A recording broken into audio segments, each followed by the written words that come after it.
अस्सलामुअलैकुम, मैं हूं फाइज बशीर, आपका ऑनलाइन टीचर। और आज हम स्टडी करने वाले हैं बायोलॉजी। तो आज हमारा बायोलॉजी का चौथा लेक्चर है चैप्टर 2 का। हमने अपना चैप्टर 2 स्टार्ट कर दिया था और जो है अब हम अपना फोर्थ लेक्चर कंटिन्यू करेंगे।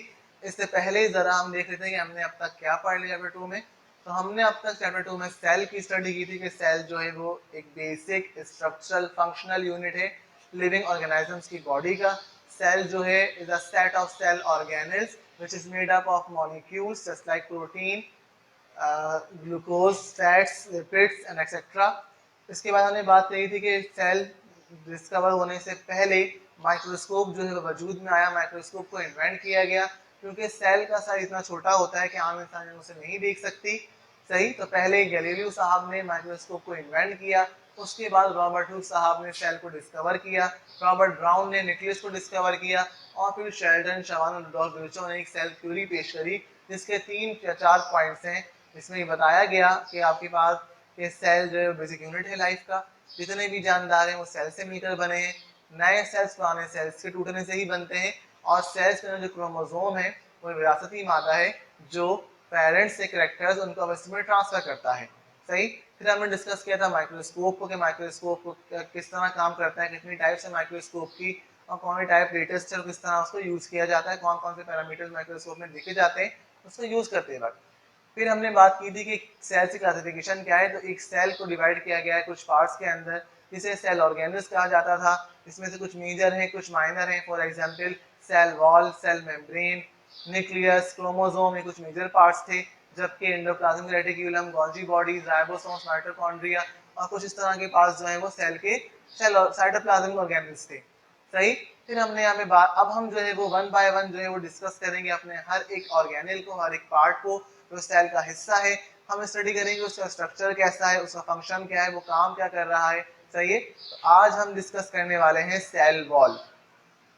सही, ये बात हम साथ साथ ही बता देंगे कि ये वाला जो हम ऑर्गेनल डिस्कस कर रहे हैं वो कौन से ऑर्गेनिज्म में है और कौन से ऑर्गेनिज्म में नहीं है। सही है, मैं अलग से प्लांट और एनिमल सेल को नहीं बता रहा, बल्कि क्योंकि ज्यादातर ऑर्गेनल दोनों के सेम ही है, तो जो नहीं होंगे सेम वो मैं बता दूंगा, अदरवाइज जो सेम है वो हम बता देंगे कि हाँ ये दोनों में पाए जाते हैं। तो सेल वॉल की अगर बात की जाए तो सेल वॉल जो है वो प्लांट सेल में पाई जाती है और फंगल सेल में पाई जाती है। फंजाई जो होते हैं उनके सेल में भी सेल वॉल मौजूद होती है। सेल वॉल होती क्या है? तो सेल वॉल जो एक आउटर मोस्ट कवरिंग होती है प्लांट सेल की। सही है, प्लांट सेल की सबसे बाहरी दीवार होगी उसे सेल वॉल कहा जाएगा और ये एक नॉन लिविंग पार्ट होता है प्लांट सेल का। सेल वॉल जो है वो नॉन लिविंग मटेरियल से बनी होती है, तो ये एक नॉन लिविंग पार्ट है, इसे सेल वॉल कहा जा रहा है। ये आउटर मोस्ट लेयर है प्लांट सेल की या फंजाई सेल की। सिंपल, तो ये तो हो गया इंट्रोडक्शन।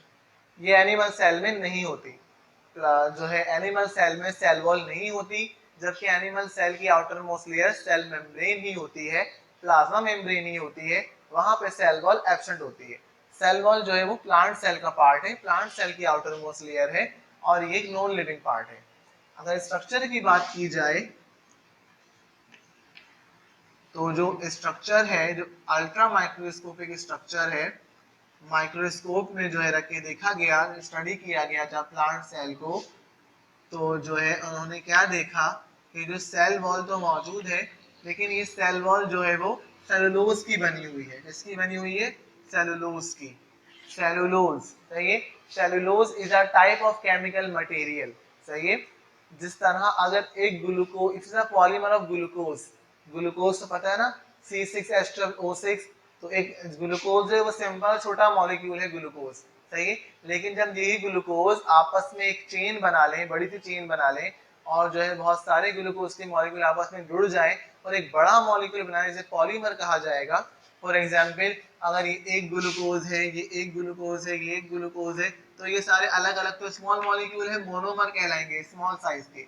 लेकिन जब ये सारे मिल जाएं और मिलकर एक बड़ा सा जो है वो मॉलिक्यूल बना ले तो इसे पॉलीमर कहा जाएगा। सही, तो सेलुलोज भी क्या होता है, ग्लूकोज का एक पॉलीमर होता है।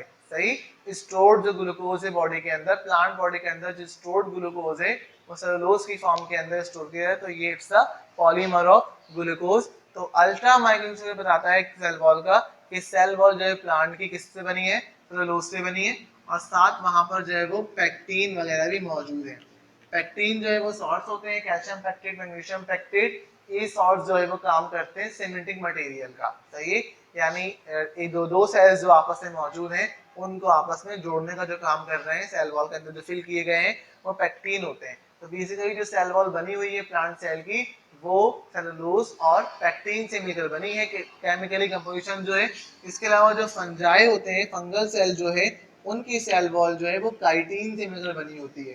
Chitin is a type of fungal cellulose. तो ये अलग केमिकल मटेरियल जो फंजाई के अंदर होता है।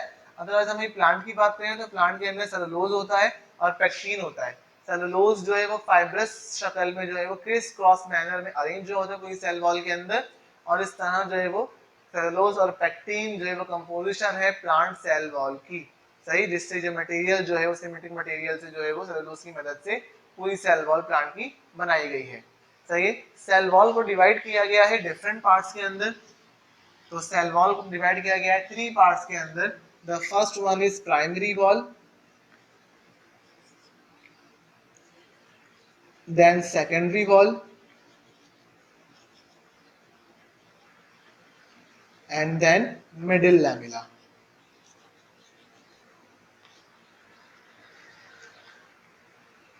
सही, एक सेल वॉल जो है वो डिवाइड की गई है इन 3 पार्ट्स के अंदर, primary wall, secondary wall, middle lamella. जो पहली जो लेयर होगी प्लांट सेल की उसे क्या कहा जाएगा, उसे प्राइमरी वॉल कहा जाएगा, जो सॉफ्ट होगी। सही, एक सेल के अराउंड जो पहली लेयर है उसे कहा जाएगा प्राइमरी वॉल, जो सॉफ्ट नेचर की होगी और लिविंग सेल से बनी होगी। जबकि आपके पास इसी प्राइमरी वॉल के जो है इनसाइड जो है वो अंदर की तरफ जो है वो एक हार्ड लेयर होगी, थिक लेयर होगी, जिसे कहा जाएगा सेकेंडरी वॉल। सही, एक सेल वॉल जो है उसकी 2 लेयर है, बाहर वाली प्राइमरी और अंदर वाली सेकेंडरी। तो जो आपके पास जो प्राइमरी लेयर है वो थिन होगी, जबकि सेकेंडरी लेयर जो है वो थोड़ी थिक होगी। मिडिल लैमेला क्या है, मिडिल लैमेला आपके पास वो गैप है जो 2 सेल्स की प्राइमरी वॉल के दरमियान पाया जाता है। ये मैंने 2 सेल बना दिए यहाँ पर, इनके दरमियान ये वाला जो गैप है ये क्या है, ये मिडिल लैमेला है। सही है, यहाँ पे जो फिल किया जाएगा वो मिडिल लैमेला वाला पोर्शन है, ये मिडिल पोर्शन है। 2 सेल्स के अराउंड जो गैप आ रहा है उसे मिडिल लैमेला वाला पोर्शन कहा जाता है। और प्राइमरी वॉल जो है इन ऊपर की तरफ है, जिस जहाँ मिडिल लैमेला जो एडजेसेंट है, जो बराबर में है, और सेकेंडरी वॉल जो है वो इनसाइड द प्राइमरी वॉल होती है। तो एक सेल वॉल को डिवाइड किया गया है इन 3 किस्म के इस वॉल्स के अंदर, primary wall, secondary wall and middle lamella. तो जैसा कि मैंने ये बताया कि जो प्राइमरी वॉल है वो पहली लेयर है आपके पास बनने वाली सेल की, सेल वॉल की। तो ये भी जो है सेलुलोज से बनी हुई होगी और पैक्टीन से बनी हुई होती है, कहीं कहीं लिग्निन से ही बनी होती है, लिग्निन के रास्ता केमिकल मटेरियल, सही, उससे बनी हुई होती है। और प्राइमरी वॉल जो है सॉफ्ट होती है। सही, as compare to secondary wall. Secondary wall जो है वो इनसाइड द प्राइमरी वॉल मौजूद है, जो प्राइमरी वॉल को स्ट्रेंथ प्रोवाइड करती है, एक सपोर्ट प्रोवाइड करती है। सही है, प्राइमरी वॉल ऊपर है, सेकेंडरी वॉल नीचे। तो जो सेकेंडरी वॉल है वो थिक है, सेलुलोज से ही बनी हुई है, पैक्टीन से बनी हुई है, लेकिन ये थिक होती है, मोटी होती है as compare to primary wall, ताकि ये ऊपर वाली प्राइमरी वॉल को एक स्ट्रेंथ प्रोवाइड कर सके, एक सपोर्ट प्रोवाइड कर सके। सही, जबकि जो मिडिल लैमेला है वो भी पैक्टीन से बना हुआ है। मिडिल लैमेला जो है वो इन दोनों नेबरिंग सेल, जो बराबर बराबर जो सेल्स हैं उनके दरमियान जो जगह पाई जा रही है उसे मिडिल लैमेला कहा जाता है। अब हम बात करते हैं सेल वॉल के फंक्शंस पे। तो सेल वॉल क्या फंक्शन परफॉर्म कर रही है, क्यों बनाई गई है प्लांट सेल में, क्या इसका काम है। तो पहला काम तो ये है, इट प्रोवाइड स्ट्रेंथ। ये एक सेल को स्ट्रेंथ प्रोवाइड करती है, सपोर्ट प्रोवाइड करती है सेल वॉल जो है। सही है, दूसरा पॉइंट है यहाँ पर, it provide shape of the cell. Cell wall जो है वो एक जो है वो सेल को एक शक्ल देती है। प्लांट सेल जो है वो स्क्वायर शेप का होता है नॉर्मली, बाकी पिक्चर में बुक में पिक्चर दी गई है। तो प्लांट सेल जो है वो आपके पास जो शेप है उसकी, वो सेल वॉल उसकी शेप दे रही है। सेल वॉल जो है वो एक तो जो सपोर्ट कर रही है, स्ट्रेंथ दे रही है सेल को, इसके अलावा जो है वो सेल को एक जो है शक्ल दे रही है, उसका शेप बना रही है सेल वॉल। इसके अलावा ये प्रोटेक्ट करती है अंदर के जो सेल ऑर्गेनल्स हैं, बकिया न्यूक्लियस क्रोमोसोम जो है उनको प्रोटेक्ट करती है। सेल के जो दूसरे ऑर्गेनल्स हैं अंदर मौजूद उनको प्रोटेक्ट करती है सेल वॉल। तो तीसरा फंक्शन तो ये है इसका कि ये तमाम ऑर्गेनल्स जो सेल के अंदर मौजूद है, खुद आउटर मोस्ट लेयर है तो हम इसी के अंदर मौजूद है, सेल के अंदर है, तो ये उनको प्रोटेक्ट करती है। और लास्ट वन यहाँ पर ये है कि ये चीजों को ट्रांसपोर्ट करती है, ट्रांसपोर्ट। सही है, एक सेल के इनसाइड क्या आएगा और सेल के आउटसाइड क्या जाएगा, ये भी जो है सेल वॉल के जरिए चीजों की गुजरेगी बाहर, ये अंदर आएगी। समझ आया कि जो काम जो है आपके पास सेल में कोई केमिकल मटेरियल बन रहा है, प्रोटीन बन रही है सेल के अंदर, उसको कहीं और ट्रांसफर करना है तो वो सेल वॉल से हुए गुजरेगा।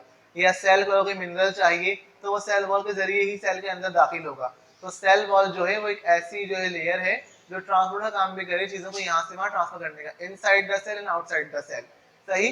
सिमिलरली तो इसी वजह से सेल वॉल जो है वो परमिएबल इन नेचर है।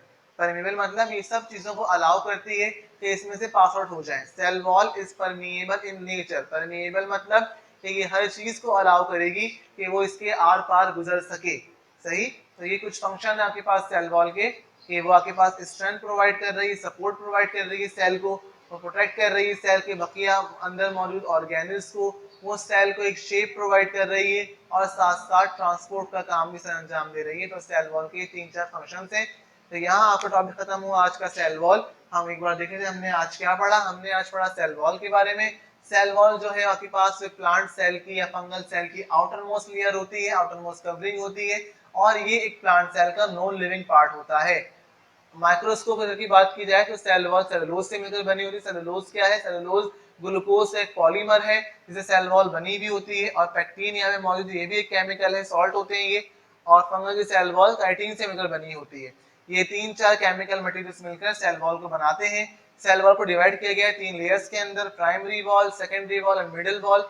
प्राइमरी वॉल जो है वो पहली वॉल होती है सेल वॉल की, जो थोड़ी सॉफ्ट होती है। इसके अलावा प्राइमरी वॉल के अंदर जो है इनसाइड जो है वो एक थिक वॉल मौजूद है, जो सेकेंडरी वॉल कहा जाता है, जो स्ट्रेंथ प्रोवाइड करती है ऊपर वाली प्राइमरी वॉल को। ये दोनों ही वॉल जो है वो पैक्टीन, लिग्निन या सेलुलोज से मिलकर बनी होती हैं। इसके अलावा दो सेल्स के दरमियान, दो प्राइमरी वॉल के दरमियान जो गैप है उसे कहा जाता है मिडिल लैमिला। सेल वॉल के फंक्शंस क्या हैं? सेल वॉल जो है वो स्ट्रक्चर प्रोवाइड कर रही है, स्ट्रेंथ प्रोवाइड कर रही है, सपोर्ट प्रोवाइड कर रही है, सेल को प्रोटेक्ट कर रही है, सेल ऑर्गेनल्स को ट्रांसपोर्ट का काम कर रही है, परमिएबल इन नेचर है। और इसके अलावा जो है ये सारे जो फंक्शंस है वो परफॉर्म कर रही है। It's all about plant cell wall. Cell wall सिर्फ प्लांट सेल में होती है, एनिमल सेल में सेल वॉल नहीं होती है, मतलब आपने याद रखनी है। तो सेल वॉल वाला पार्ट जो है वो सिर्फ प्लांट सेल में मौजूद है, एनिमल सेल में ये पार्ट एब्सेंट होता है। उम्मीद करता हूँ कि आपको आज की बात समझ में आई होगी। आपको करना ये कि अपनी बुक में इस टॉपिक को पढ़ लेना है, कवर कर लेना है, और इसमें जो इंपॉर्टेंट पॉइंट्स है वो आपने एक जगह करेक्ट कर लेने हैं। अगर उसमें डायग्राम भी मौजूद है उसे भी देख सकते हैं आप। सही है। तो अब बारी है आपके होमवर्क और क्लास वर्क की। अल्लाह हाफिज। Okay students, it's your class work time. और अब बारी है आपके होमवर्क की।